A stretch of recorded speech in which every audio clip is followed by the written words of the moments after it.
एक बार की बात है। एक गांव में एक लड़का रहता था। वो लड़का पढ़ाई में बहुत होशियार था, लेकिन उसकी पढ़ाई नहीं हो पाती थी क्योंकि वो लड़का अपना घर भी चलाया करता था।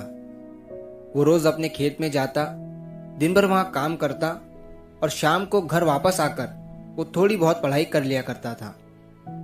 अब जब वो लड़का 12वीं क्लास में गया तो सभी गांव वालों को ये लग रहा था कि हमारे गांव से यही लड़का 12वीं में फर्स्ट आएगा, क्योंकि गांव वालों को भी पता था कि वो लड़का पढ़ाई में बहुत होशियार है। तो 12वीं का एग्जाम आया, लड़के ने एग्जाम दिया और जब 12वीं का रिजल्ट आया तो वो लड़का किसी कारण से एक सब्जेक्ट में फेल हो गया। जब गांव वालों को ये बात पता चली तो सारे गांव वाले उस लड़के को ताने देने लगे और उसका मजाक उड़ाने लगे। वो जब भी अपने घर से खेत की तरफ जाता तो उस रास्ते पर उसे जितने लोग मिलते वो सब उसे ताने देते रहते।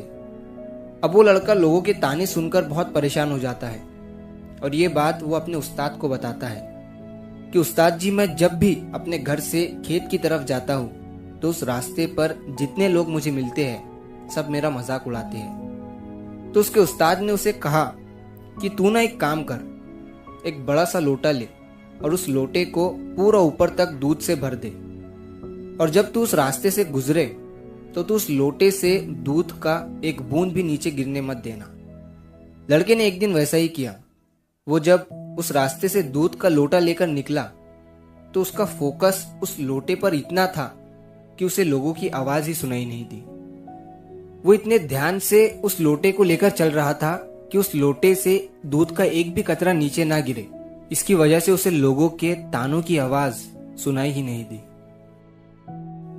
तो इस कहानी से हमें ये सीख मिलती है कि अपने काम में इतना ढल जाओ, इतना फोकस अपने काम पर लगा दो कि बाकी की चीजों का आप पर कोई असर ही ना हो। लोगों की आवाजें, लोगों के ताने